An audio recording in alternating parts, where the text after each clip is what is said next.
Hello and welcome to the Wisden Cricket Weekly Podcast. Test cricket is back. England-Sri Lanka kicks off this week in Manchester, where Ollie Pope will captain his country for the first time. We'll be previewing that series, talk about the end of the 100, the One Day Cup, a brilliant test match in the Caribbean, and so much more. We also have an interview with Alec Stewart, who leaves Surrey later this year on the show in part 2. Who's done that? I'm going to do it later today. Not done yet. So if he turns up, we've got that interview. Right, anyway, lovely. I'm Yas Rana, and with me today are Mark Butcher and Phil Walker. Let's get straight into it. Test match cricket, which is quite a bold username, asked, is Ollie Pope the right choice as captain? So it's been confirmed this week that Ben Stokes will miss the rest of the English summer and that Pope will skip at England for the first time. Butch, do you think he's ready? Yeah, I think so. I mean, look, he's vice captain for a start, so gives you a pretty good clue as to who will captain the side in Ben Stokes' absence.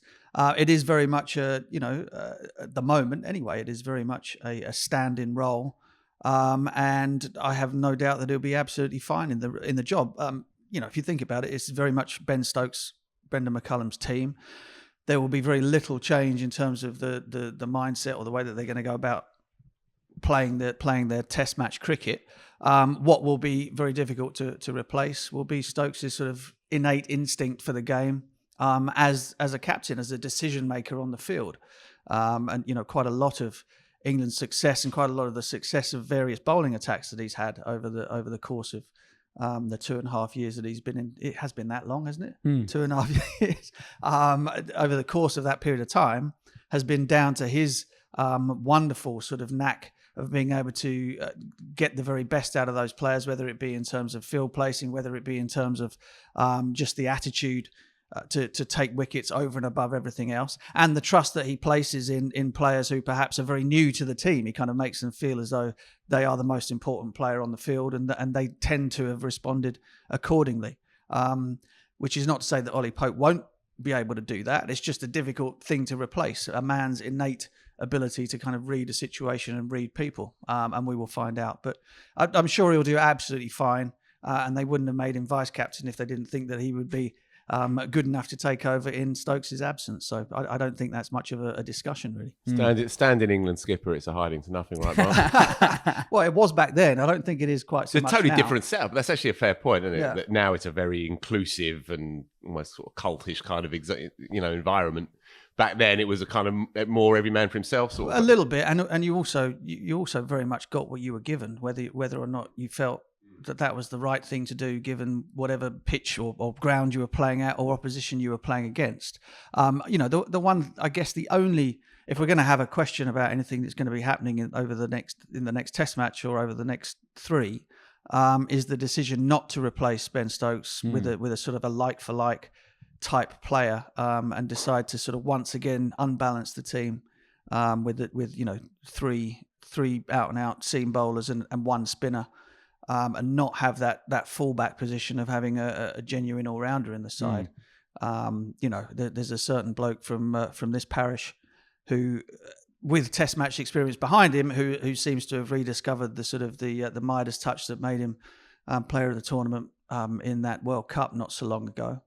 Who I think in a stand-in role would have done a perfectly good job replacing Stokes as a like-for-like, batting at 6 and bowling a handful of overs per innings when they were needed, and that would be Sam Curran. But they've decided not to do that, and that you'll have Dan Lawrence at the top of the order and Cox at 6. We think that's probably how it's going to line up. That would be the one thing that I'd sort of say, okay, well that makes Ollie Pope's job that little bit more difficult. Simply because Mark Wood, you don't want to be bowling too much. Chris Wokes was creaking a little bit at the back end of the series at Edgbaston against West Indies, and so therefore his options are a little bit limited in terms of how much or how hard he can press at certain points and how much he has to worry about what might be coming down the track in any given Test match. But that's a captain's job sometimes. We'll get to the balance of the side in a minute. Just on your experience, I think it is worth revisiting that series against New Zealand in '99, just for listeners who might not know what happened. You captained the 3rd Test and you're out the team for the 4th? Correct, yeah. I replaced Nasser Nas broke a finger at Lords. I captained the team at Old Trafford. had a bit of which is entirely me, really. I suggested to the selectors that we had the wrong balance of the team before we started. Beseech them to pick Craig White out of a game. He was playing in a 4-day game for Yorkshire, I think, at the time. Bring him into the squad, which would allow us to have, a 3-seamer. They were absolutely adamant we were going to play 2 spinners at Old Trafford, no matter what. The 2 spinners were Such and Tufnell. But it left us with a bowling attack that was Headley, Caddick, Such, Tufnell, and myself. I suggested that it would be a good idea to maybe leave out one of the 7 specialist batters that we were playing, bring in Craig White, and at least then we'd have 3 and 2. But they told me to get stuffed because I was only the stand-in. We got bowled out for 160. They got 500 and something, and it rained, thankfully, and we got the draw. And then they got left out the next game. Well, an unbeaten record as captain, but amazing scorecard. So you guys batted first and scored 199 from 101 overs. Yeah, it was. There's some context to all of that. Mark Rambrakash ended up not out, I think. It was 60. 69 not out of brilliant 227. Dion Nash hooped it round corner. So I win the toss on day 1 of that game. And the sky is as low as it could possibly be. Like it's dark. It looks like it's going to rain. I win the toss and I'm thinking, I've got 2 seamers here. Can I win the toss on what looks like a flat pitch, but the overhead conditions were fruity? Can I win the toss with just 2 seamers and bowl first? And I took the decision that I couldn't. Hence wanting the all rounder, so at least we'd have another seam bowler. And lo and behold, they swung it round corners, bowled us out. It took a long time, bowled us out for less than 200, and then with our spin heavy attack got 500 and something. And we were 3-4 down in the second innings when it rained. 2 down, but again, just looking at the scorecard, you're out there for 160 overs, and you really worked your bowlers hard. Andy Caddick bowled 39 overs. What? Yeah, but he had 2 seamers. What do you want me to do? I mean, it was mad. It was looking back on it. How many M Butcher overs? But this was the next thing I was going to say. Only 2. Oh, there you go. Simply, I mean, at the time I wasn't really bowling very much anyway, and it was coming out at like 65 miles an hour dead with no swing. It was kind of like, well, you've got your 2 spinners. They can bowl. How many they bowl? What were their figures? Combined figures were 87 overs, 6 for 225. Right. So they did well. Yeah, it did fine. Did fine. But it was hopeless. Anyway, and then just now that you've got me onto this, so at the end of the game, it rains and the match is drawn, and we go. Obviously, the next Test match is at home at the Oval, 1-1 in the series. The infamous Nasser being booed on the balcony game. At the end of it, so you go and do your press conference, and normally the press officer will come down and take you in and whatever.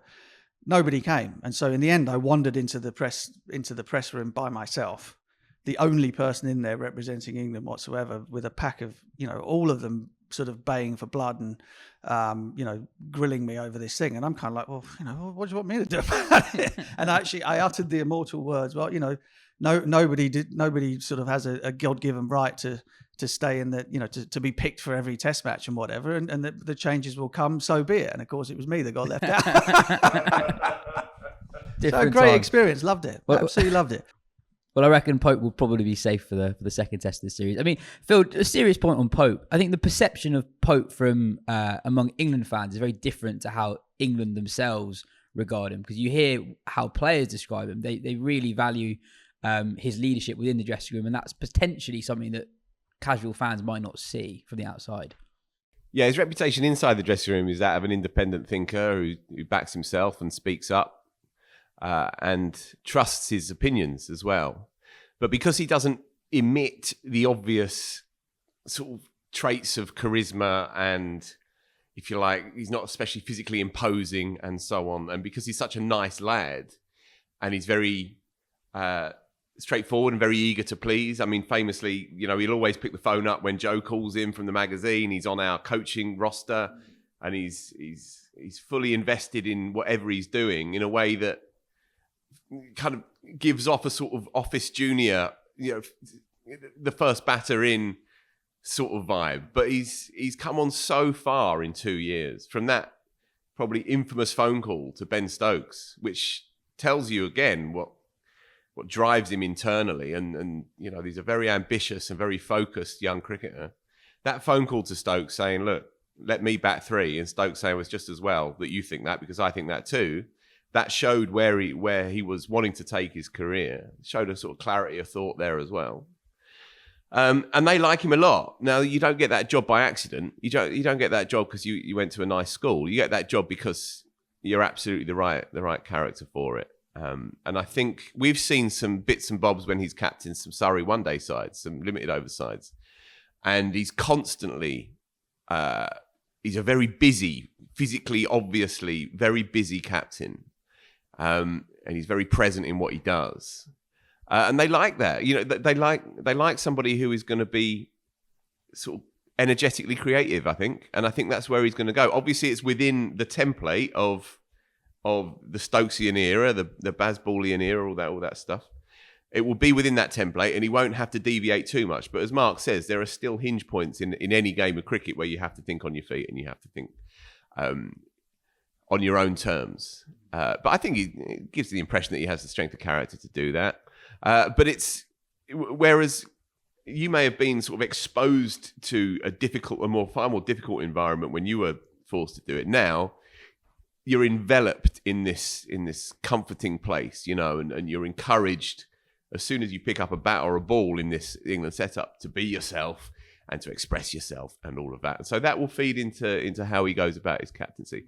But look, it's a big moment, and it will be interesting to see how he goes with the bat because he batted really nicely in points against the West Indies. He made an important 100 early on, having struggled in the first half of the summer against the Red Ball for the first time in his life, really, at county level. And he had 4 quiet Test matches after that astonishing knock at Ahmedabad. He's still, I think, yet to fully find his identity as a Test match number 3.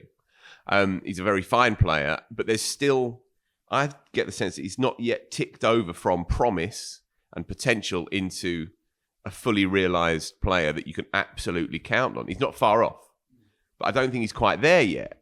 This series could be the making of him. It could be the series where he's now the main man and he dominates innings as opposed to adorning them. Alternatively, it might not play out like that. But it's a significant moment for him, and it's a good sign, I think, for them going forward, right? Because he is the future, and if he is going to be the figurehead of this new breed of player coming through, all of them in their mid to late 20s, and they're all thrusting players, and they're all front foot players, literally and metaphorically.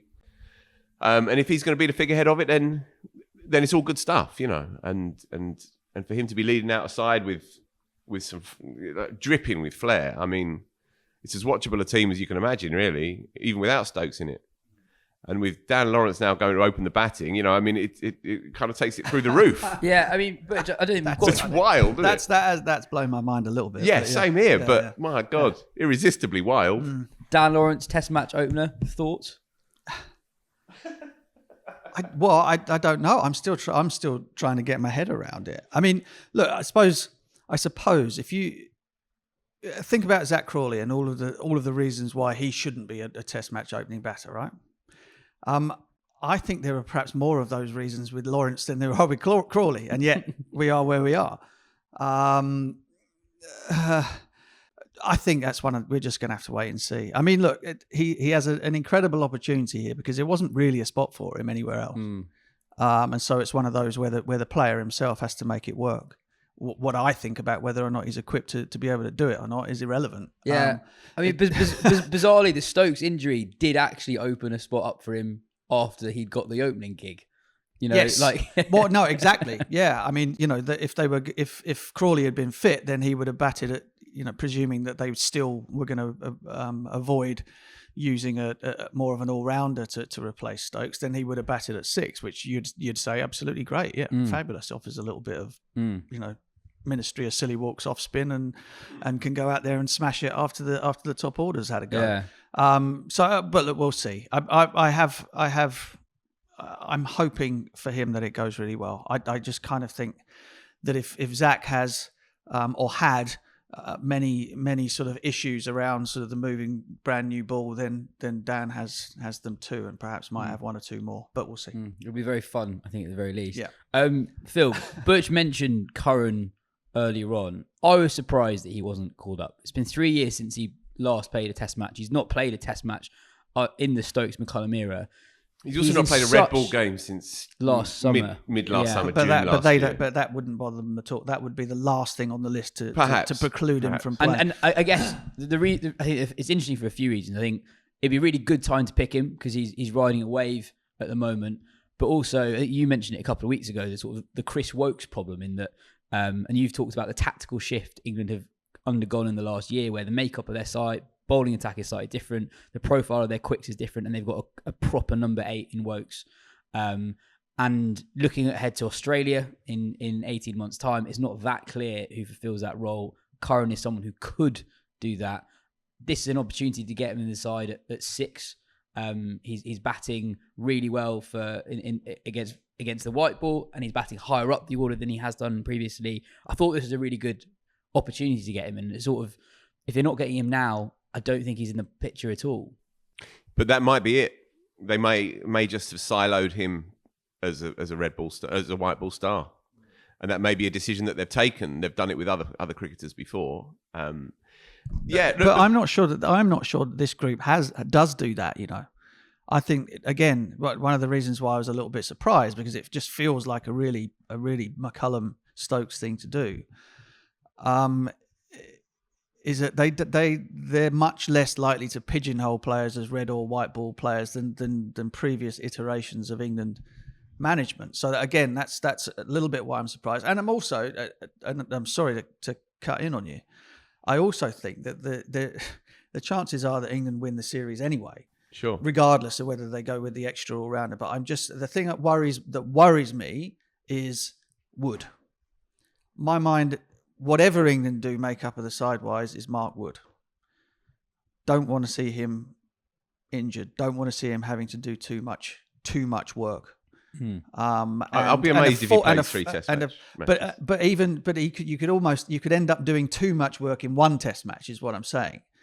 And given that England will have that one less seam bowler, one less safety valve bowler, and I know that Stokes hasn't bowled a massive amount anyway, but when he does, he'll bowl a session for you, which could be the difference between, you know, a fit Mark Wood at the end of it or a broken Mark Wood at the end of it, and there is my one. That's the one thing I'm thinking is something that leaves the attack exposed.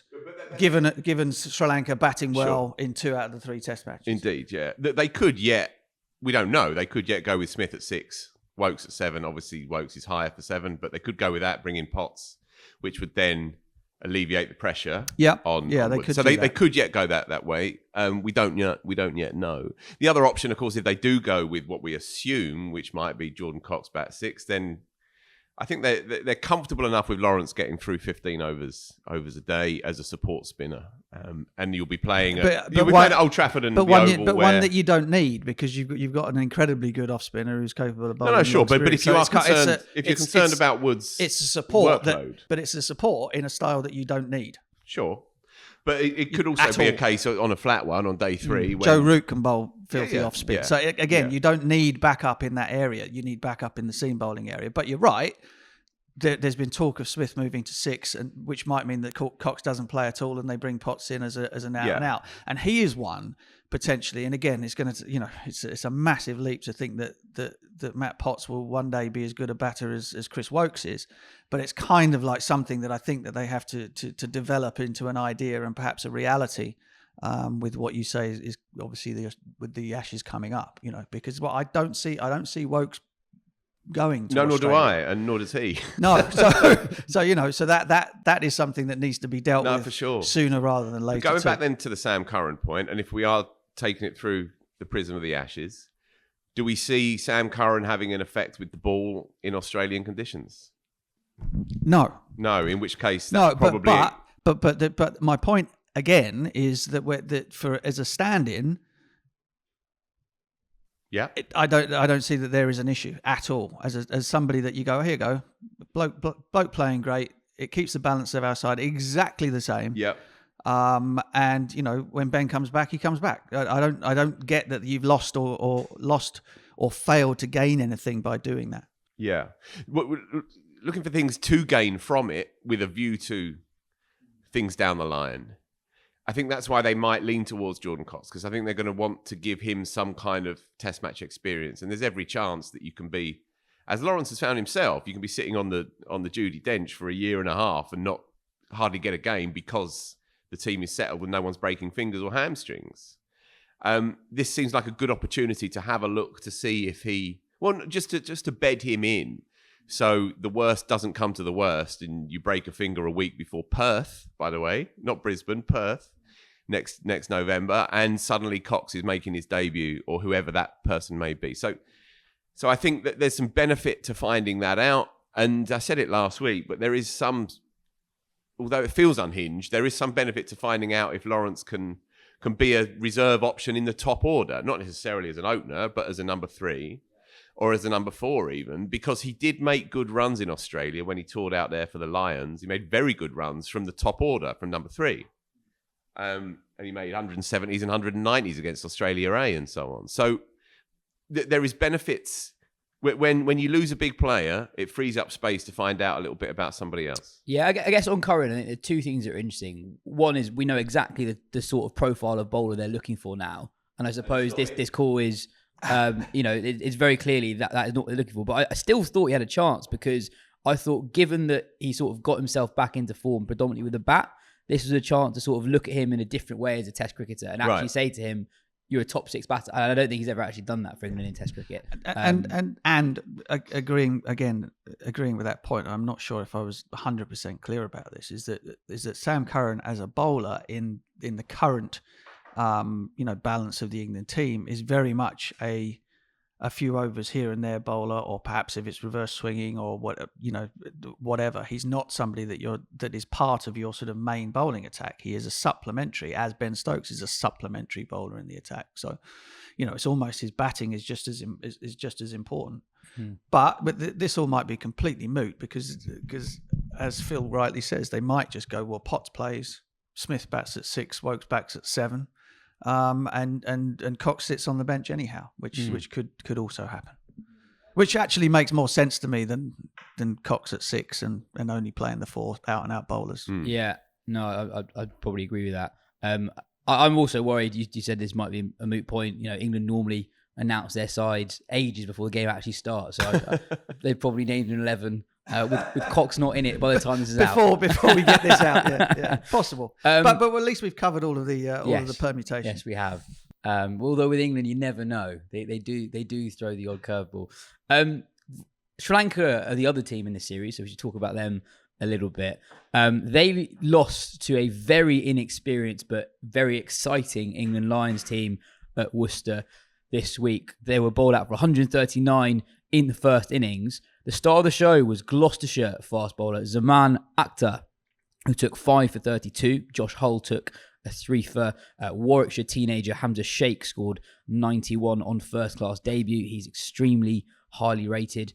The Lions eventually won by 7 wickets. Before we get to Sri Lanka, you were away last week, so you probably wouldn't have seen. I've done my research, Phil. Yeah, I know, but you wouldn't have. Would you have seen any of the footage? Yeah. I don't know if there are any highlights. Yeah, I've seen his the highlights of Akhtar's spell.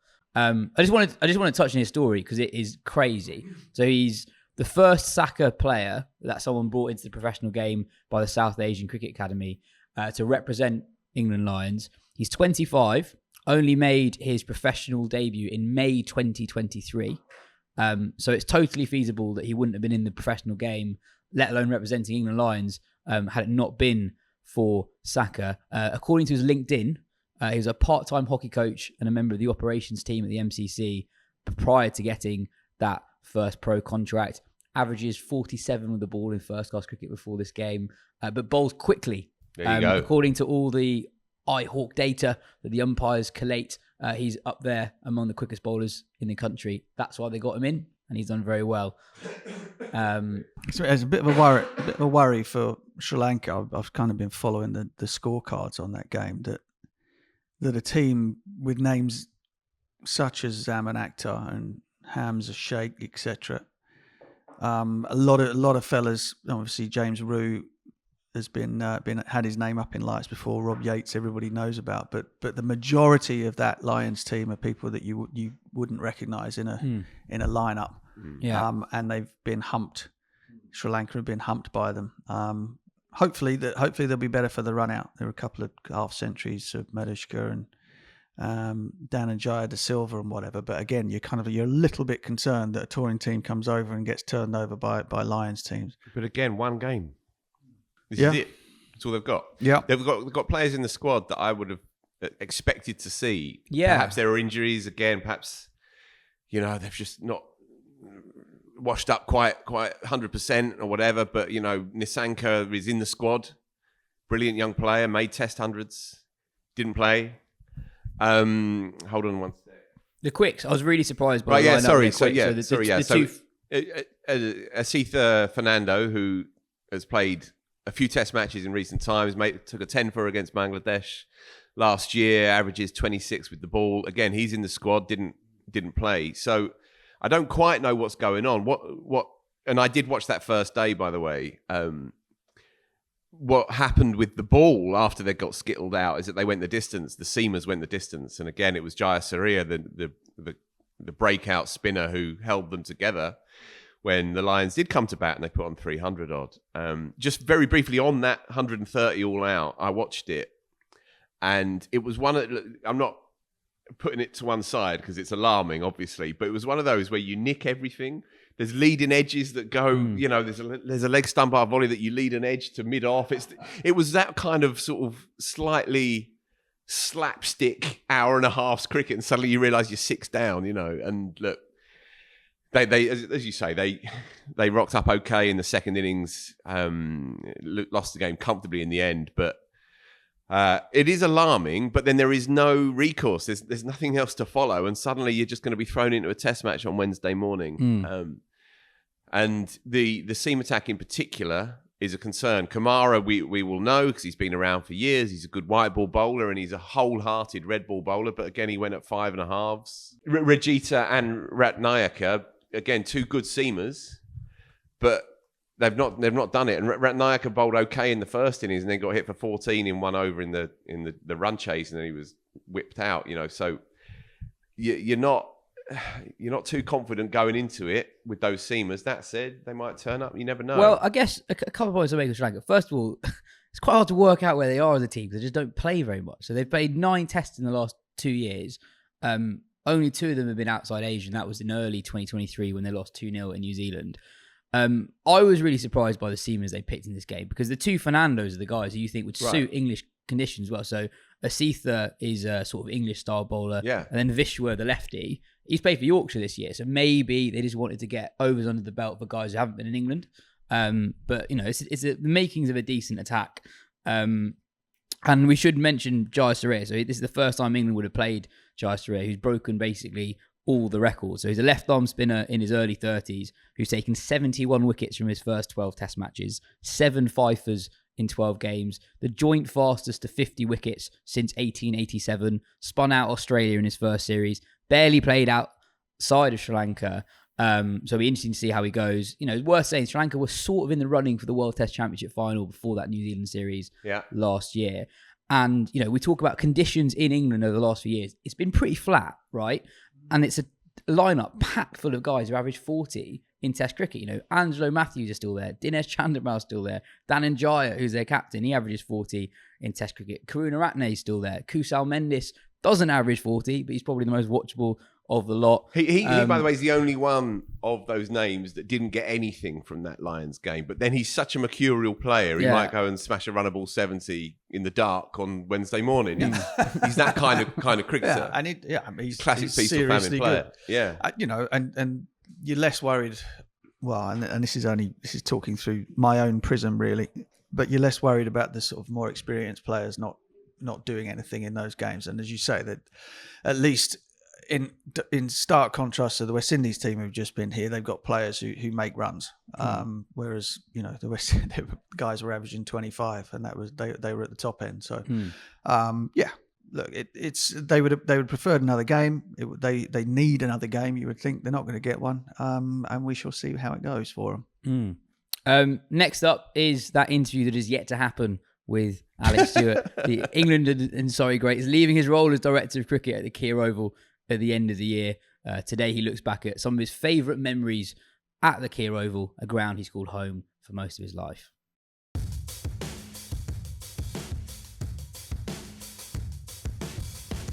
Something different for today's show. So I'm joined by Alec Stewart at Kia's best seats in the house, and a reminder that Surrey are playing Durham in the quarter-final of the Vitality Blast on September the 3rd. So head to the link in the description of the show to have a chance of getting tickets for that. So we're joined by Alec, and in a second we're going to talk about your favourite memories from this ground. But before we do that, we're talking 2 days before the first test of the England-Sri Lanka series. Ollie Pope will captain England for the first time. You know Popey very well. What are your thoughts about what will be a very special occasion for Ollie? Well, first of all, yeah, very special indeed. Obviously, it's Ben Stokes' mishap. His hamstring injury has given Popey the opportunity, but I know he's looking forward to it. He takes most things in his stride. He'll be nervous, and quite rightly so, but he'll control those nerves. But like we said, once you go out there, do it your way. Don't try and be a Ben Stokes wannabe. Be Ollie Pope. So that you're going to have learnt a lot from Ben Stokes, and he's obviously been involved with the Brendan McCullum setup already, but it's so important that he does it his way, listens to the people out there, whether it's Joe Root, who he has massive respect for, and a senior player, someone who's captained England, but he still has to make those decisions, make tough decisions. You're not there to be popular, you're there to win a game.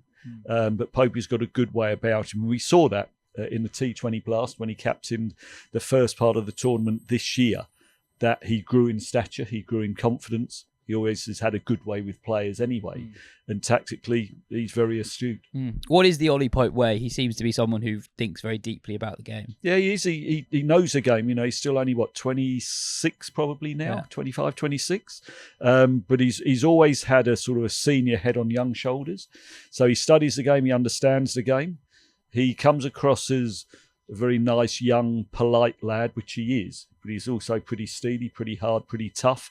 And you have to be to play international cricket.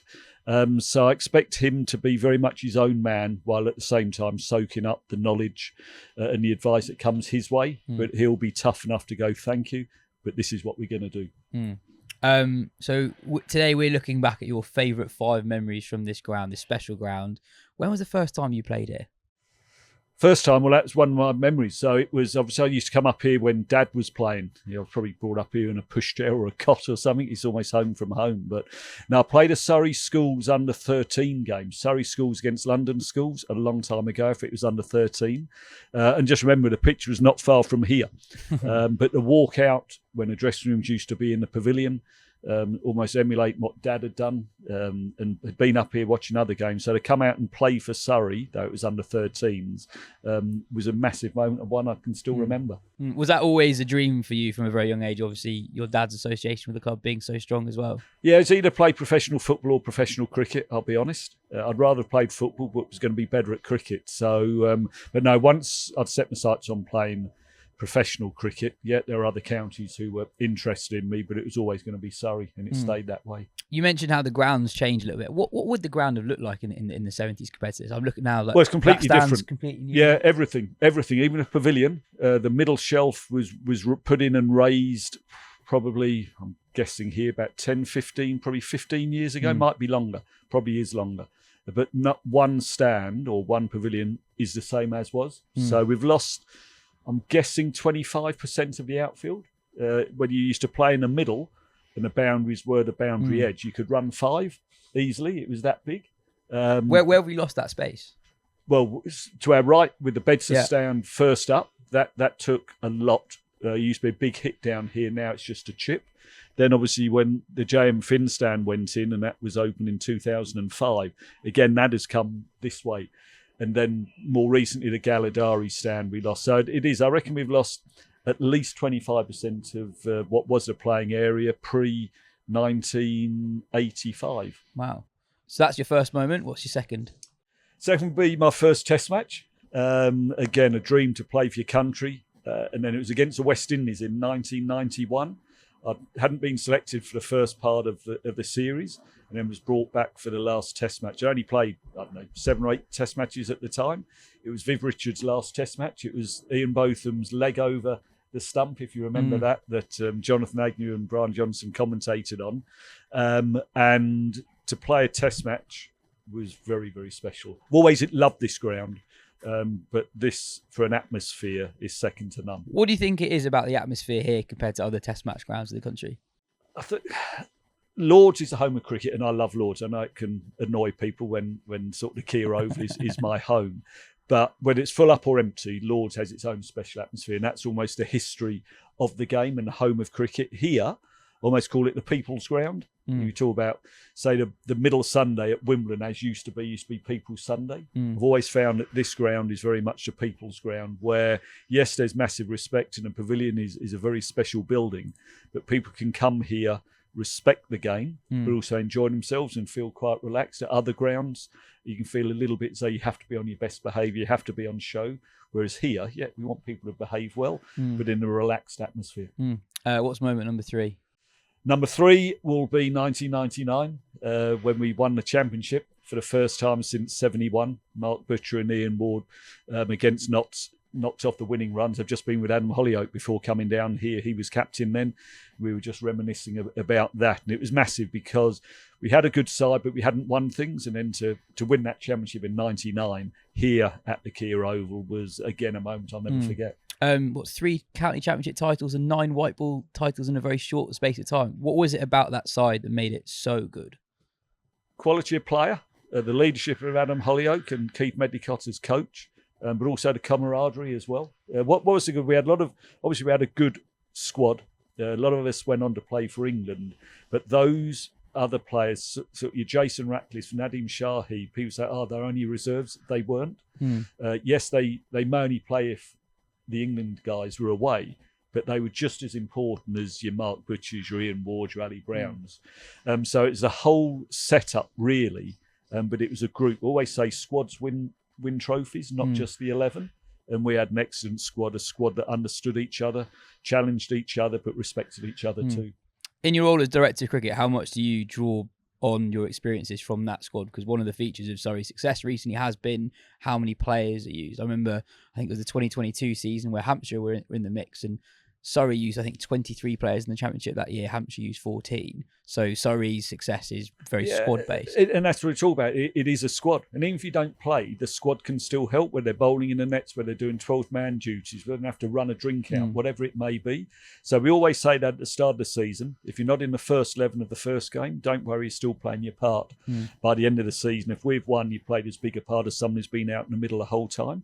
So a little bit, we're sort of replicating the late 90s, early 2000s, because we're providing a lot of players for England now, a lot of players that come through our system, again, mirroring what happened back then.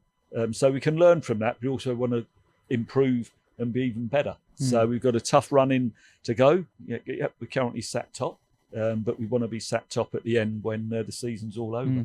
And what's moment number 4? Moment number 4 will be the end of my playing career. Last Test match of my career, last first-class game I played, which was against South Africa here in September 2003, when we won the Test match to square the series against South Africa, and Steve Harmison and Freddie Flintoff put me on their shoulders and carried me around the ground. But it was special. I'd had a wonderful career, and I say to finish it here at the home ground, winning a Test match to square a series, couldn't get much better. And again, coming back to it's home from home, so that was very, very special indeed. What was that period like? I suppose in your late 30s, playing for England under Nasser. That side, because your England career sort of straddled 2 very different eras. The 90s was, I know Butch talks about it a lot on the podcast. We were just talking today about how Butch captained one Test match, and then the next one he was dropped. There was a chaotic period, but there was success was starting to come in the early 2000s. It was the introduction of central contracts. That's when England cricket really started to become more consistent and build, and you could actually have a group of players instead of almost individuals. You just said there, look, to captain the side and then left out the next game, in a way sums up what the 90s or early 2000s were like. But once central contracts came in, you felt valued, you felt wanted, you felt part of a group. and it was almost an extension of what your county may have been. And 2005 was obviously a massive moment here again when England won the Ashes, finally won them back after I think they'd won them in 86, 7 and hadn't had them since.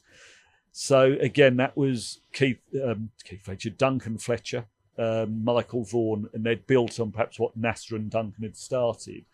But the central contracts were massive and play as big a part now as they did back then. And moment number 5.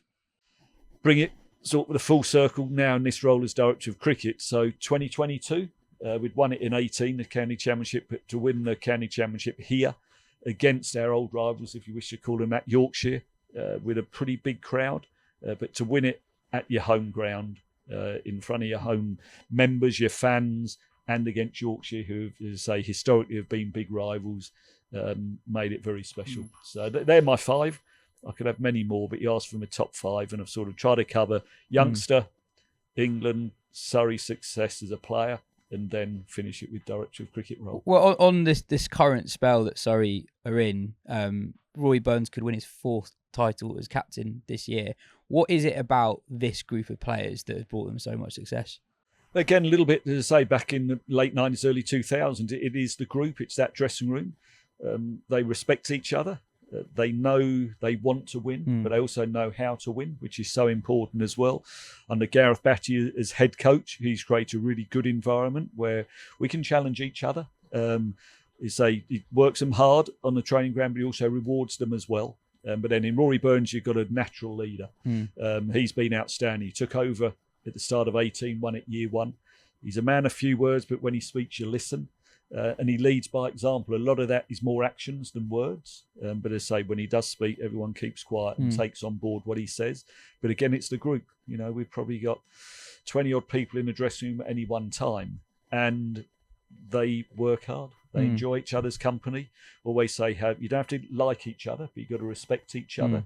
But that group in there gets on very, very well. And it won't just be now, where they meet up in 10 years' time, 20 years' time, if the club puts on a dinner to celebrate its 20 years since or 25 years since, then some may not have seen each other for 15 years, but I guarantee you inside 10 minutes, it will be like yesterday. And that speaks volumes of the group of people up there. From the outside, it looks like there's a very strong culture, even among the guys who have a lot of success elsewhere. Guys who play for England, guys who play in the IPL, they always want to play here straight away. And that's not necessarily true of other counties. And what do you think it is about the culture here that has players desperate to be playing and winning for Surrey?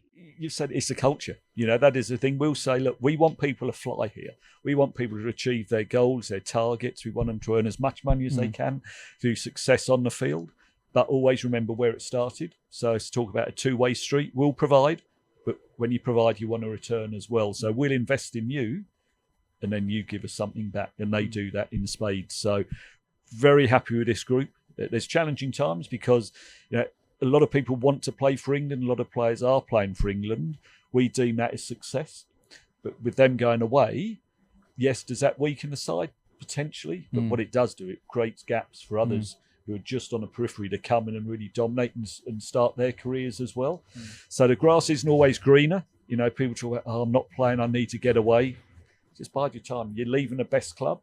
And if you can make it here, then your career is going to fly. If you leave here before you've had a real chance to establish yourself, you might have made a hasty decision and one you may regret. But we just try and create a good environment. We're very honest and upfront with people, and we want that in return. But as I say, people go away, play franchise cricket, play for England, and it's always good. A number of times you'll see a test match finish, and the next day, those boys are here supporting the team. And that, to me, is the biggest pat on the back we can all have.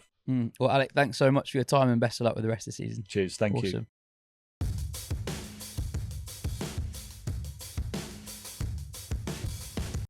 The 100 is over. The 2 finals took place yesterday at Lords, and the Oval Invincibles won the men's competition for the second year in a row. The hero was Saqib Mahmood, only really playing because Spencer Johnson was injured.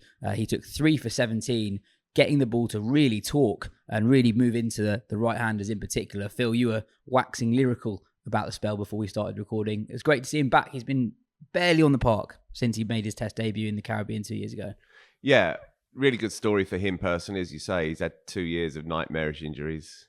I really like him as a cricketer. We stuck him on the cover of the magazine 2 or 3 years ago. 5 years ago. Probably was. I'm useless with time. October. Do you know what I mean? I've got no grasp of it whatsoever. October 2019. Is that what it was? Yeah, it was in that because he was in that Yes, it was test when him squad. and Parkinson were called up into the test squad. Yeah, for the New winter. Zealand series. Yeah. Yeah. He gave a really good interview back then. He speaks really very well. He's very articulate. He's very serious-minded about his cricket. And he's had a shocking nightmare with injuries the last 2 years. He wasn't even necessarily going to play, as you say. He was probably reserved, but then England played it safe with Gus Atkinson whipping him out of the final. Spencer Johnson as well didn't play. And he stole the show. And it was really stirring stuff to see. And he bowled fast. He's not just bowled fast in this game, by the way. I think he's only played 2 other games, maybe in the whole tournament, but he's bowled fast in those as well. He's got a beautiful athletic action when it all works. And he's only 27, so perhaps he's now going to come into his body, if you like, and be ready to deal with the tribulations of being a proper quick across the formats. Mark Wood was stronger around 30 odd than he was around 25. Pat Cummins took years and years to be at ease with the physical demands on his body. Perhaps, we hope, it's early days, but perhaps he can start to make that second coming as a cricketer, because when he's on, he's brilliant. And what we saw last night was top class, right? He turned Kieran Pollard inside out, cut one through him first ball, beat the outside edge second ball, and then it was a break back into his pads and he was nowhere near it to get him plumb in front. And then he took 2 more after, one either side of that Pollard dismissal. They were proper dismissals as well, with a bit of star quality as well. It was great to see, and the boy was... You can't imagine the outpouring. You imagine all that pent-up misery for 2 years, and it all explodes on a stage where it felt like it mattered. Right? Yeah. It was a good game. We'd had a good game that afternoon. We'd had a good game on the Saturday night to set it up. And it's been an uneven tournament. The weather's been sniffing around. There's been some peculiar games, some very one-sided games, in amongst some good stuff. But it was a good weekend for a tournament that needed it, and it felt like a proper... outpouring, I thought, last night watching it. No, definitely did. And just on me, I remember you were out there in the Caribbean for his debut tour, and he was probably England's most impressive bowler on that trip. But overall on the competition, it's quite low scoring. And when you were on commentary for one of the games here that was particularly low scoring, and you were relatively critical of conditions, not just in that game but across the tournament. Some people are saying it's the ball. Some people think it's the H on the ball that makes it swing more. You can never have enough cricket content. The thing is, you can't upset a ball's feelings, can you? That's the thing. The ball is slightly different, right? But on the surfaces, namely the games I was at where the pitches were good, Old Trafford and Headingley, the ball got pogoed just like any other white ball does. On the surfaces that I were at, there was an ordinary one here. Most of the ones at Lords up until the final. I mean, the London Spirit batters, as Stuart Broad said on commentary last night, must be spewing that they didn't see something that looked like the one that they played the final on yesterday. Just weren't very good. They had a lot of sort of what looked like to me sort of deadish grass lying on the surface, which formed a barrier between the ball and the hard bit underneath, which served 2 purposes really. One, that it slows the ball down, or in terms of forward motion makes it slow down, but makes it go upwards slowly. The ball also then grips onto that sort of that thatchy stuff and seams all over the place. And it has the other effect. That's one effect. The other effect that it has is it keeps the ball brand new. If you're scuff it. Yeah, if you're banging a ball, if you're dropping a ball onto a duvet, then the ball is not going to get damaged. If you're dropping it onto concrete or something hard, it gets scuffed and gets damaged and gets old. Now, I have no issue whatsoever with the ball moving around for the first 20, 25 balls, a bit of swing, whatever. as was the case with the old Kookaburra. If you were lucky, the ball might do a little bit, but after that was your window, and then after that, it was every man for himself. But what we saw in a lot of those low-scoring games was that the ball just was pristine from start to finish, and guys couldn't lay a bat on it, and that was the issue. There's another thing at play here, and that is, of course, that what makes the women's game more watchable, i.e., a little bit more pace on the ball, because there isn't so much pace out of the hand there, and batters being able to time the ball nicely, it kind of made the women's game. It gave it a little bit more excitement, more boundaries, more, bowlers a bit more of a chance as well. There was just on that, sorry Mark, there was a discrepancy here, 140 average for the women's game, 115 average for the men's game. You add a couple of feet in terms of a release point and 20 miles an hour onto it, and something that is moving quite nicely and carrying for the women's game becomes something that's difficult to lay a bat on.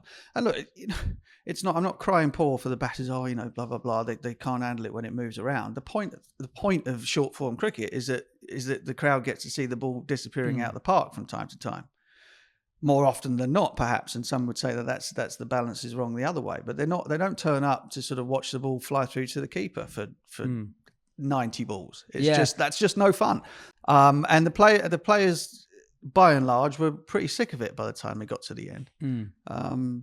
Even the bowlers. I remember Dan Worrell, that the infamous Dan Worrell must have loved it. The infamous game he bowled that 10 balls, the first 10 balls of the game against Welsh Fire, where Tom Kohler-Cadmore might have laid bat on 2 and missed the rest, and he came off with 3 for spit or whatever it was, and he said, he had a big smile on his face. He said, "Geez, that was a naughty pitch." He said, and when asked if he was confident that they would chase down 90, he says, "You know what? I don't know."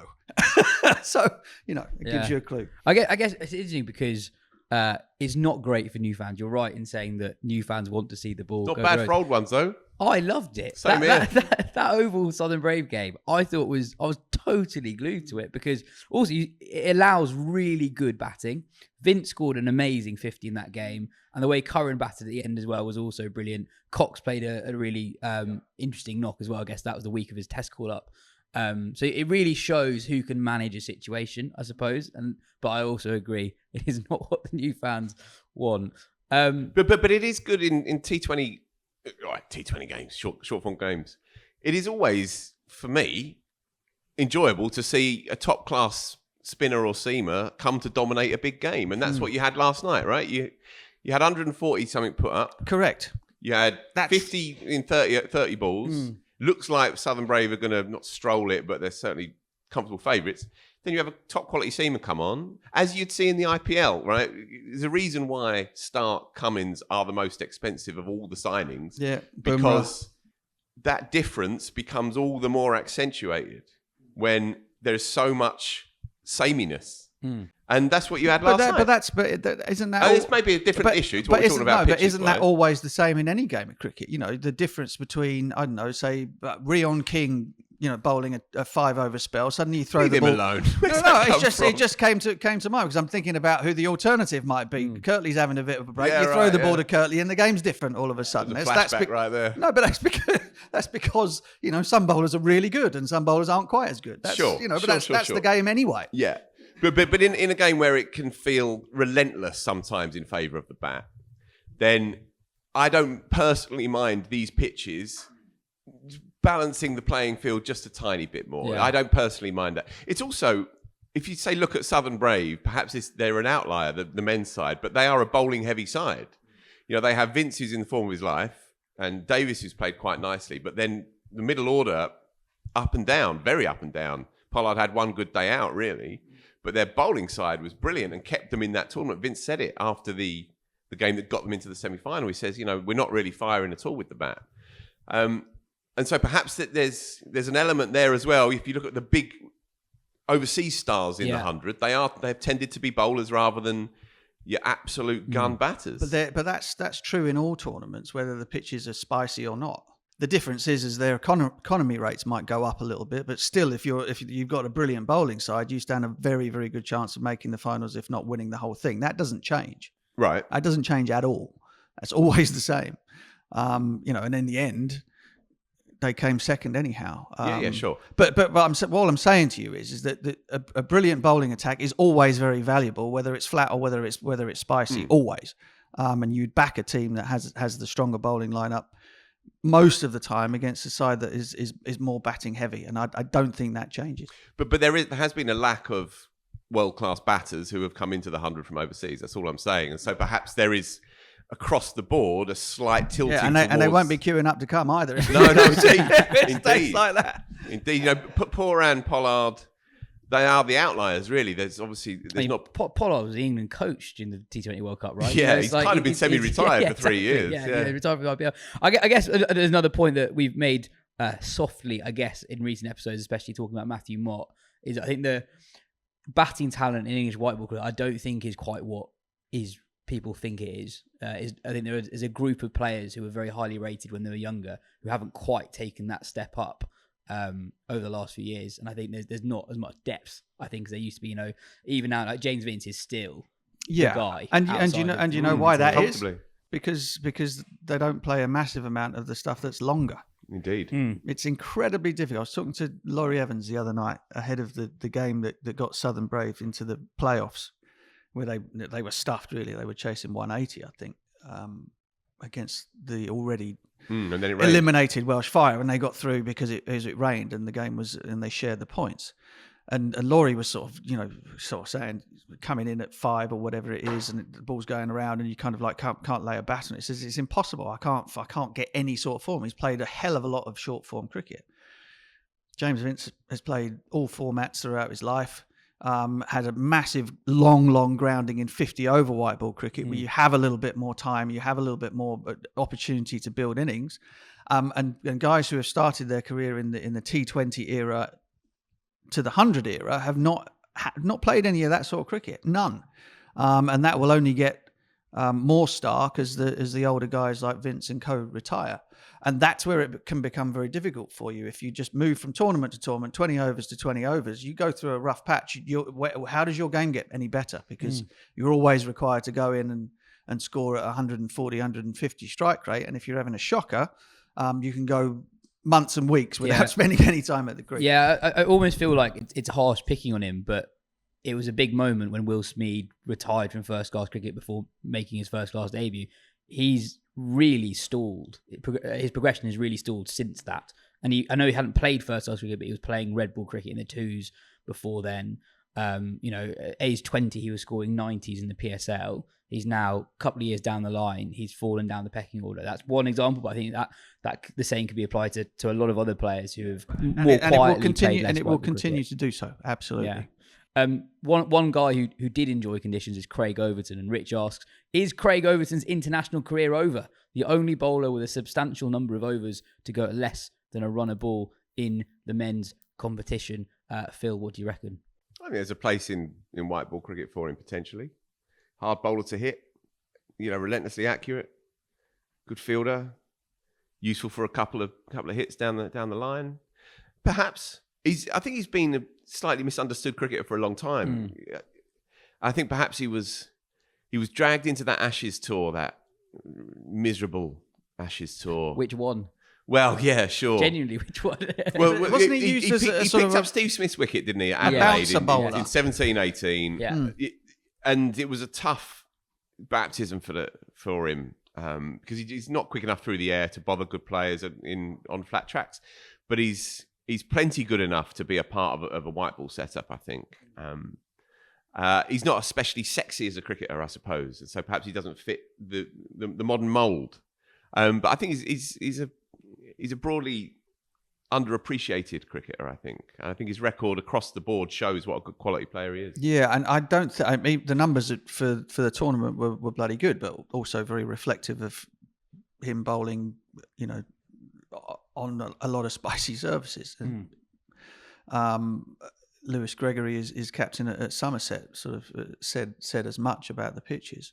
But also, he's just come back from what was a very nasty sort of back injury, whatever, and he's nowhere near kind of like the snap in his bowling that there was prior to that yet. Now it might, come next season he might be back up to full pace, but it's kind of lolloping out of his hand a little bit at the moment, it takes nothing away from the fact of what he's done in the tournament, because he's been brilliant, and as you would expect given the conditions.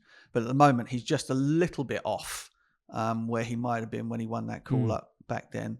But he's another very good backup seam option for England should they go through 8 or 9 of them between now and then. There's a world in which where he's fit. I'm just looking forward, obviously, to Australia, because that's what we always do.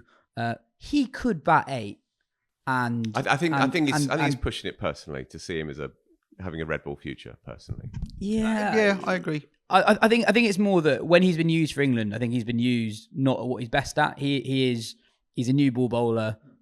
He's not especially quick. I think his physique is misleading, and the fact that his brother bowls at 90 miles per hour is misleading. He bowls low 80s. I mean, so when he and I remember thinking that West Indies tour that finished off Joe Root as England captain. I think England were opening the bowling with I think Wokes and Craig Overton, I think, come that last Test match in Grenada. And I remember thinking to myself, blimey, I bet there are not too many having a sleepless night in the West, you know what I mean? It was kind of 78, 79 miles an hour seam up type stuff from us. And if he was going to play, you would say that his role would be very much as a sort of like first or second change, keep things tight for you, whatever, in England. I think anything beyond that is unlikely. Just quickly on the One Day Cup. So Glamorgan will play Somerset in the final, which obviously takes place in over a month's time in late September. James Rew has been very good for Somerset. I don't think that's a bad thing, by the way. Just very in 9 briefly. games, striking 100. Why is it not a bad thing? Well, I think there's complaints and understandable criticism when they rush through from a quarterfinal or from a group stage to a semi-final, and how can you flog enough tickets? How can you get proper energy around it? I don't have an issue with it being a few weeks down the line. There's a chance for Trent Bridge to properly promote it, a chance for both clubs to really get behind it, and rather than it be a sort of half-empty fag end of the season, but actually turn it into a proper finale. So I don't mind that it happens a few weeks down the line. You're looking forward to it? Well, I'm going, yeah. I'm all over it. Yeah. I'm going to be a Glamorgan fan for the day. Yeah. Why are you going to be? Because my mate Jeff's a sort of pretend plastic Welshman, so he follows Glamorgan as much to make a point against all the other stuff going on. So he's been studiously following the One Day Cup, sending me about Dan Douthwaite updates and all that sort of stuff. So I'm gonna go and be a Welshman for the day. Looking forward to it. Stephen asks, is there an argument that the One Day Cup has actually benefited from the 100? Decent crowds, use of outgrounds, young players coming through, smaller counties doing well. Feels like there's more interest than I've seen for years. I wholeheartedly agree with that. County fans. Yeah. Unintended consequence, perhaps, but I think it's actually made the One Day Cup. It's given it its own new identity in this cluttered landscape. I find it a really sort of charming competition because it is this way in for new young talent, and the numbers are good through the turnstiles, and it gives these counties something to offer their members during this peculiar period in the summer, and there are always talking points when young cricketers come through. You know, who doesn't want to know about Rocky Flintoff's 88 or whatever it might be, you know. And yeah, look, Leicester now, they're semi-final, got knocked out this weekend, but a final and a semi-final for a club that is among the less well-heeled in the country, and they've turned that into one of the centerpieces of their summer. Over in the Caribbean, there was a very, very good test match between South Africa and West Indies. South Africa won by 40 runs in a game that saw 4 sub 250 totals. Jaden Seals took a breathtaking 6-for in the second innings. If you haven't seen the highlights of that, seek them out. Wian Mulder was the player of the match for his 6 wickets and a more than handy 30-odd. I do just love test matches when you have 2 teams that are just much better at bowling. And that's exactly what we got. I mean, so those sub, you know, I don't know where it was. Somebody, one of those great guys with I can't think of his name, but he's always sending clips of test matches that are happening or happened however many years ago on a particular day during the summer. Rob Linder. That's the one. Great fellow, and so he sent through. It must have been the week of the Headingley, the England South Africa Headingley Test match back in 1998. Oh, good game that. Good game, right? And so I think we got 230. They had a 20-run lead or something, 254. Then we got 230 again. Then we bowled them out for 219. There were a lot of Test matches like that back in the day. And they are good fun, they're kind of every to borrow and misquote a phrase that every run counts in those low scoring matches, and they were proper pressurized stuff, and good to see. Well, not good to see the West Indies sort of got close and not end up winning it, but good to see that it was a proper contest. It was a Headingley Test match, did you say? You got 100 in that game. First innings, yeah. England won by 23 runs. A few leg befores were marginal in that. Really? That South African run. Yeah, on both teams, actually. To be honest with you, and right the way through that 5-match series, it was the first 5-match series England had won since. It must have been. Was it Gower's lot? No, at home it would have been since 81, 85 maybe. Gower's winning the Ashes in 85. Gough. Six for 43. 6 for 43, second innings. 42. 42. Oh, unlucky. Bad luck. Yeah, England won by 23 runs. Yeah. Alec Stewart, England captain, and who would then not be England captain following the next year, the subsequent year's World Cup, which is where the Hussein era started. And a very young Andrew Flintoff playing his second Test match. I think he bagged him in that test. Yeah. And there was BBC, maybe the last year of the BBC, they let the cameras into the dressing room. I'll never forget watching it. Do you remember this? I don't actually. They let the cameras in, and it was like a morgue. And Stewie was going around shaking everybody's hand. Yes, I do remember now. Yeah, and Fred, hold on, and Fred had a pastry girl on his locker. And as the camera came round, he's 19-year-old. He's just grabbed it down, hid it behind his back. I think the caption might have had something to do with him in it, or so. I can't remember. Yeah. But I do remember part of the reason why the dressing room was not sort of like that, champagne flowing everywhere, was that everyone had to leave pretty much. The only people who were left behind. I mean, the game was done by 12 or something. It might even been earlier than that. Could have been a 10:30 start. Anyway, it doesn't matter. An hour's play or whatever. They let all the public in for free, so it was quite a big crowd there. But everybody had to disappear off. So I think the only people left were myself, Stewie, and Ian Salisbury, because Surrey didn't have a game on the Tuesday. And I can't remember who else. Might have been Corky. I can't remember. But pretty much everybody else packed the kit, got in the car and drove to where their next assignment was on that Tuesday morning. I mean, they wouldn't book us back. Oh no, they did book us back into the hotel, or we didn't check out because I think we must have stayed. Those of us who were left, it was just 4 of us, I think. I mean, just pitiful. Do you know what I mean? But that's how it was. That's how things used to be. Yeah, there's a guy in the South Africa team I've never heard of who's got an amazing name. Jerry Liebenberg, Gerhardus Liebenberg. Yeah, that's it. Gerhardus Liebenberg. Somebody quoted that. Who was it? Was it Mackenzie from the West Indies had a Liebenberg of a series in the series just got, which gives you an idea as to how it went. As to how it went for poor old Gerhardus. Yeah. I like that. Yeah, just briefly going back to that Test match. It's been the story of the West Indies for the last 6-7 weeks. Really, have some really good moments. With the ball in particular, Shamar Joseph on his home debut. Took 5 for 30, I think, first innings. As you say, Seals was unbelievable in the second. This is it. They showed signs, hadn't they? By the time we got to the final test at Edgbaston, the bowling attack had kind of got its shit together a bit. Yeah.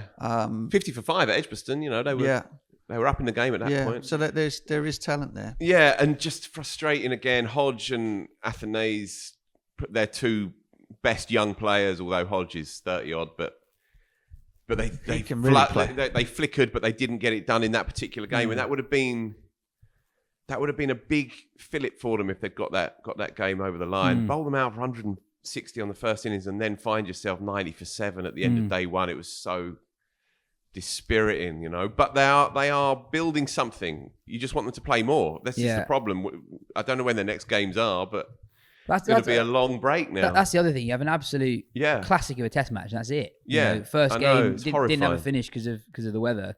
On things to be encouraged by from that series, I think it's great. I know this sounds slightly patronising, but I think it's great that Tristan Stubbs is batting 3 for South Africa. He's like one of the most talented white ball players in the world. He could play anything that he wanted.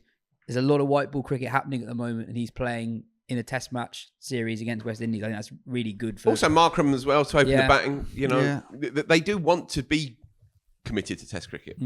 It's a proper cricketing culture. It's a proper cricket culture. I think players are beginning to understand, I think. And again, we're just about far enough into the whole white ball dominant era whereby players are pulling themselves out of long form cricket to do that solely. And I think we're just about far enough in it now for people to start to see what the negative consequences potentially are.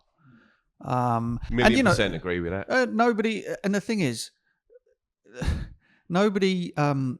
everybody wants to earn the money, right? But the franchises are basically it's a marketplace. They're going to market, and if your numbers have fallen off, then you don't get picked up. Then it happens again, and another franchise turns its back on you, and before you know it, you've got nowhere to go and play. So people are starting to understand that this game it's not that easy, and the roles that you're often asked to play in short form cricket do not allow you to kind of find form if you happen to be out of it. And therefore you need some form of grounding in longer form cricket to actually give yourself a chance of having a career in all of it. And you know what? You might actually find it's a lot of fun. I mean, that's the other side of it, is that actually having the chance to play at a slightly slower tempo, play a different type of innings, bowl a different type of spell is something that is very fulfilling as a player. In a way that traveling from one place to the next, get on the bus, play another one, get on the bus, play another one, in matches that can feel like they're all exactly the same. Everyone comes to life if you make it to the finals, but the bit up to and getting to it can seem like an endless slog, particularly if it's not your tournament, if you're having a shocker. And so therefore there is starting to become a creeping realization that if you're going to do that for 15 years and at the expense of all else, then bloody good luck to you. 2 questions to finish off the show. The Run Out blog asked, what on earth has happened to Matt Parkinson? 2 years ago, Test debut, arguably the best English white ball spinner other than Adil Rashid, and now doesn't have a 100 contract. Feels very weird and a volatile trajectory for such a good player. I guess I'd say he's playing a lot of cricket for Kent. A couple of years ago when he was dropped from the Lancashire side, you were like, well, what's going on there? But the guy who displaced him in the side is a guy who took a 7th on Test match debut in Tom Hartley, who England rate very, very highly. On the 100 contract, well, there are just very few English leggies who play in the 100. So other than Adil Rashid, the only 2 England qualified leg spinners to play any sort of significant role in the tournament are Nathan Sowter and Mason Crane. So there's no disgrace in not having a 100 contract. Parkinson's not the only one who you sort of raise your eyebrow a little bit too, not being in the 100. Jake Lintert is someone who's done well in the 100. I think won it one year and was one of the star players for the Brave. He's not got a 100 contract. Critchley doesn't really bowl that much in the 100. No. So I think there's no disgrace in not having a 100 contract. But I don't know, Phil, you're someone who's watched a lot of Parkinson. I wouldn't say he's totally dropped off the face of the earth. He's bowled as many overs as anyone in the county championship this year. There aren't many specialist spinners who play regular championship cricket in April, etc. And Parkinson is one of the few of them. He's taken almost twice as many wickets as the next best Kent bowler in the championship, but he's still gone at 57s for those wickets, which tells you a story of how they've struggled to take 20 wickets. I don't think they have. Maybe once. In fact, they have once in the championship. He's such a clubbable bloke, and he will. You mean like a seal? Pardon? Like a seal clubbable? Yeah, if you like. But he's gone through some tough times. He was loaned out to Durham. His time came to an abrupt end at Lancashire after he was such a child star, from performing Seal to Judy Garland, just like that in a couple of sentences. He was a star, right? And he was going to stay there forever and be a legend of the club. And suddenly You have one iffy year. You have a test match that doesn't go your way, and then you're having to start again. He went to Durham, rediscovered some love of the game. He speaks very fondly about being at Kent. He gave an interview earlier in the season. He says he feels reborn and all of that. But it's a tough gig. It's a tough gig for a bowler of that particular style. He's having to carry his Red Bull side on his back on pitches that don't really give anything to anyone. What has been surprising is that as a white ball cricketer, he's fallen away, because that was always his primary skill. His primary, most effective, potent option was going to be as a white ball cricketer. He bowls quite slowly. The point of difference would be someone like Sowter, who played last night, and his record has been outstanding this year for the Invincibles. He's been a good white ball wrist spinner in the straight up and down sort of Kumble style or Zampa style, wicket to wicket. Parkinson's a throwback bowler, really. Parkinson dreams of the ball that pitches on leg and takes the off bail and barely even dislodges it. Those bowlers, you have to be Chahal levels of brilliance in order to survive in white ball cricket with 65-yard boundaries. I really hope he comes again, because he's a very, very likeable cricketer, and there aren't too many like him out there. I wonder if Kent do go down, if another club takes the plunge on him and gives him another red ball option next year. Because as I say, he's taken 22 wickets in a team that can't bowl teams out at all. Perhaps in a better team with more support at the other end. He did well at Durham last year. He did do well at Durham. He finished the season very well at Durham. Yeah. Just one thing on him. I think, again, he's particularly given, if we're talking about England, he is always going to suffer, not just from he's always had the accusation of being too slow, and I think that's generally considered to be fact. But also the fact that he's not a great fielder and he can't bat. Yeah. Massive issues, both of those, when it comes to going up a level. So, that might, I'm not saying it will, but it might be, that's more of an issue than anything else.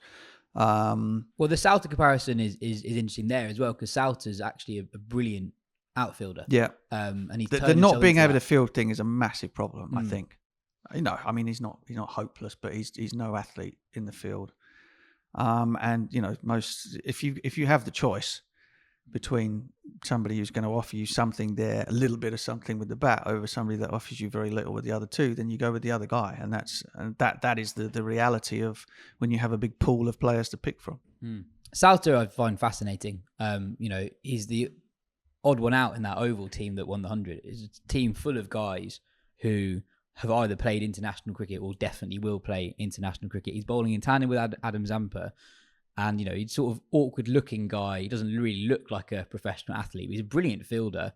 Ridiculous record over the last 3 years. He's basically an accidental cricketer. He was playing club cricket in Surrey in his early 20s when someone in the twos said, "Have you thought about having a go?" Having a trial at Middlesex. He was unaware that was a thing because he's Australian born. He was like, "What? You have trials for professional cricket?" Does basically get straight into the Middlesex side.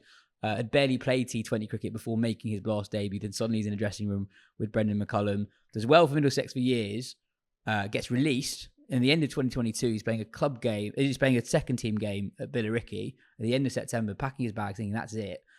Gets a call from Marcus North at Durham a few weeks later, gets a second chance, and Marcus North told him on the phone, "Well, you're 30, so this really is your last chance." And now he's, I honestly think he could play for England this summer. If England are looking at who are our spin options beyond Adil Rashid, he's not young, but he's much younger than Rashid. He's had a really good tournament. He's one of, I think, only Sam Billings, the Currans, Will Jackson, Sowter have been at Oval for all 4 years. I think he's a really interesting player. Stylistically, as you say, quite quicker. He doesn't bowl viral balls. I say he doesn't bowl the Matt Parkinson balls that break the internet. Balls. But he's he's been very effective for a very long time. Final question, slightly different type of question to what we normally have. George asks, do you guys have any plans to host content or pod questions on a platform other than X? But we talked about this before we started recording.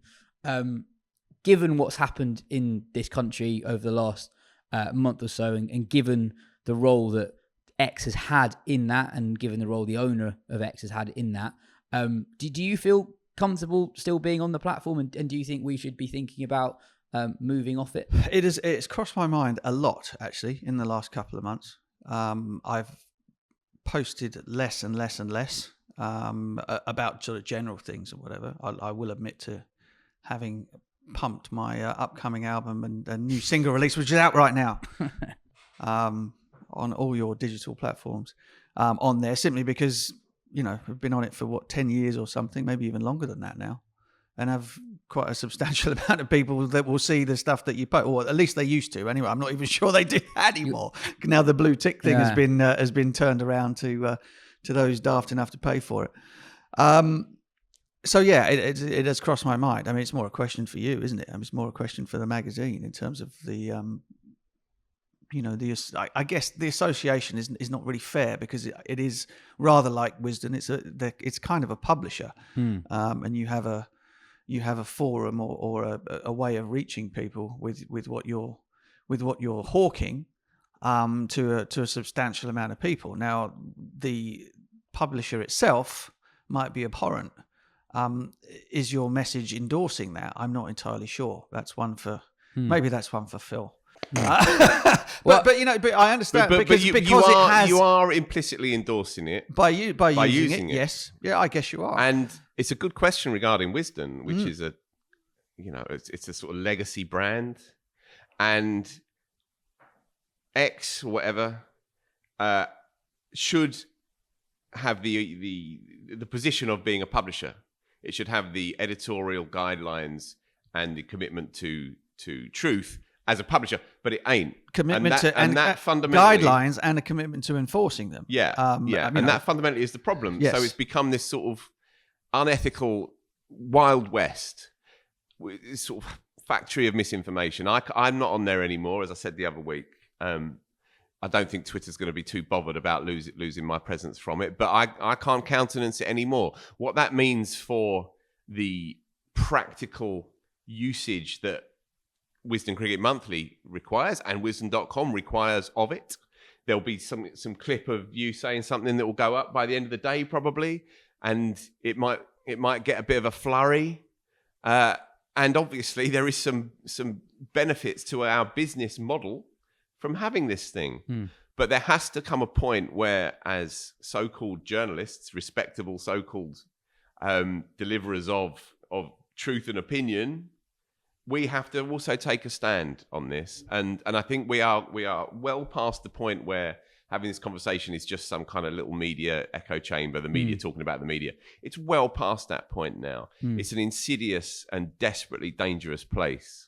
And so personally, I have an ambivalent relationship with social media, but personally, I'm looking at other ways to get my information, other ways to potentially put out my own stuff, because I'm not going on that shit heap anymore. So somebody came up with a really good idea the other day that we call it X Day or something, and that basically the users just decide en masse on one particular date to jump and move to. I don't know where. I haven't really looked at them. I mean, it was kind of like it was the only thing until sort of got encouraged to do Insta or something the other day. Because rather like you, I kind of, there is a purpose for my being on there, and that is not to sort of be sharing my thoughts about X, Y, Z, because frankly, that's weird. Who's interested? Yeah, well, frankly, that's weird. And number two, you then, if you're going to do that, then you're kind of, you should be beholden to kind of like to then respond, or at least have some sort of interest in the responses. And if you don't want to engage in that, then you're better off not posting it. Once you open that door, you can't shut it. No, absolutely. And which is a shame, because the whole point of it in the first place was for that. But then that was toxic right at the very start, let alone now.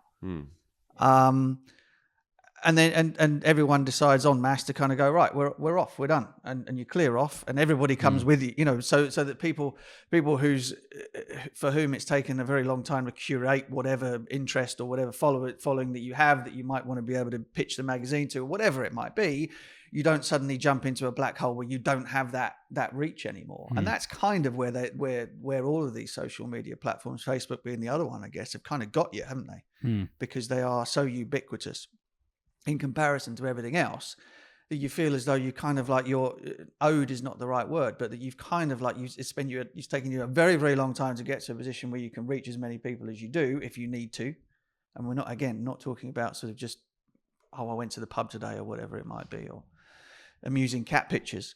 And then all of a sudden you lose it and go back to square one somewhere else. And I guess that's the dilemma that people on a personal level have. On a business level, it's a very different thing. And which is why advertisers have been leaving in their droves, isn't it? I guess three things I'll say. One, I think it's a really good question, and I think it's one we'll continue to ask and probably come up with plans to do more and more away from X.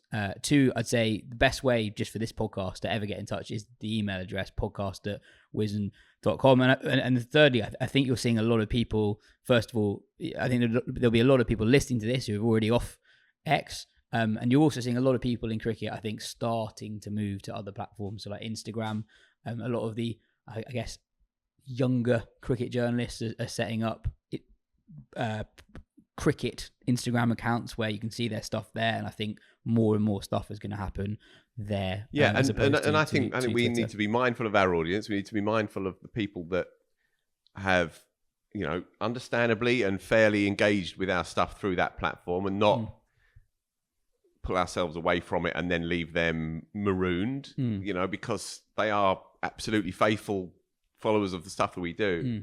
But I think now is the time to have this proper conversation, to carry this conversation on after we've turned these microphones off as well. Because we cannot just sit on our hands and say, oh, well, it's a necessary evil. Hey-ho. When you have the owner of it quote tweeting saying civil war is inevitable on the back of those horrifying scenes in various towns up and down the country in the last couple of weeks, that shit cannot stand. And we cannot, even on our tiny microcosmic level, be complicit in that. It's well past the line. Well, thank you, George, for that question, and thank you for all the other questions we've had in today. That is everything for today's show. Cheers, Butch. Cheers, Phil. We'll be back later in the week with the Women's Cricket Weekly pod.